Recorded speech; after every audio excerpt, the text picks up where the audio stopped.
భద్రాద్రి కొత్తగూడెం జిల్లాలో జరగనున్న సీతారాముల కళ్యాణాన్ని కనులారా వీక్షించేందుకు భక్తులు భద్రాద్రికి చేరుకున్నారు.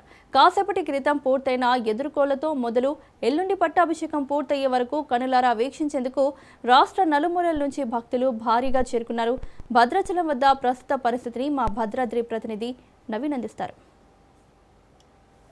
దక్షిణ అయోధ్యగా పేరుగాంచినటువంటి భద్రాచల సీతారామస్వామి దేవాలయంలో రేపు జరగబోయేటటువంటి సీతారాముల కళ్యాణానికి భక్తులైతే అధికంగా ఇక్కడికి చేరుకుంటున్న పరిస్థితి కూడా ఉంది. అయితే కొద్దిసేపటి క్రితమే ఇక్కడ ఏదైతే ఎదురుకోళ్ళు కూడా పూర్తయినట్లుగా కూడా చూడవచ్చు. అంటే శాస్త్రోత్తకంగా ఈ యొక్క ఎదురుకోళ్ళను కూడా ఇక్కడ ఉన్నటువంటి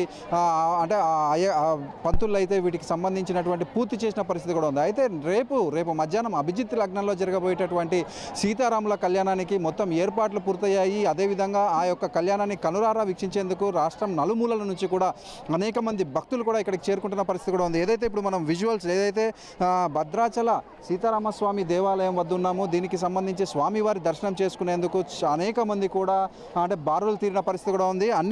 ఏదైతే ఇప్పుడు భద్రాచల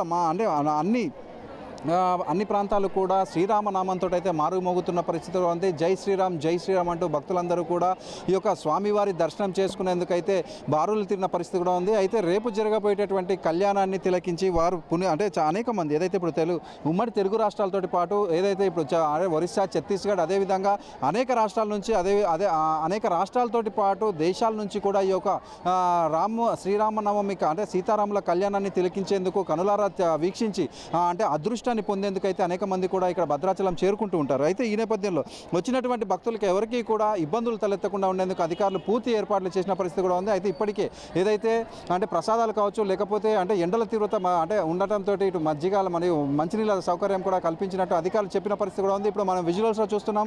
అనేక మంది భక్తులు కూడా బారులు తీరాలు సుమారు చాలా ప్రాంతం చాలా దూరం వరకు కూడా ఇటు ఉచిత దర్శనం కావచ్చు, లేకపోతే ఇటు 100 రూపాయలు అదేవిధంగా లైన్లలో అయితే ప్రతి లైన్లో కూడా భక్తులు అయితే బారులు తీరిన పరిస్థితి కూడా ఉంది. మొత్తంగా మనం చూసుకుంటే ఏదైతే రేపు జరగబోయేటటువంటి సీతారాముల కళ్యాణానికి సంబంధించి భక్తులు అయితే అనేక సంఖ్యలో ఇటు భద్రాచలానికి అయితే చేరుకుంటున్న పరిస్థితి కూడా ఉంది. ఇప్పటికే అనేక మంది భక్తులు వచ్చారు. రేపు ఉదయం నుంచి కూడా భక్తుల తాకిడి మరింత పెరిగే అవకాశం ఉండటంతో దానికి తగ్గట్టే ఇటు పోలీసు అధికారులు కావచ్చు, అధికారులు అయితే చర్యలు తీసుకుంటున్న పరిస్థితి కూడా ఉంది. ఎల్లుండి పట్టాభిషేకాన్ని కూడా అనేక మంది భక్తులు వీక్షించేందుకు సిద్ధంగా ఉన్నట్లుగా చూడవచ్చు. కెమెరామెన్ మధుతో నవీన్ రాజ్, న్యూస్, భద్రాద్రి జిల్లా.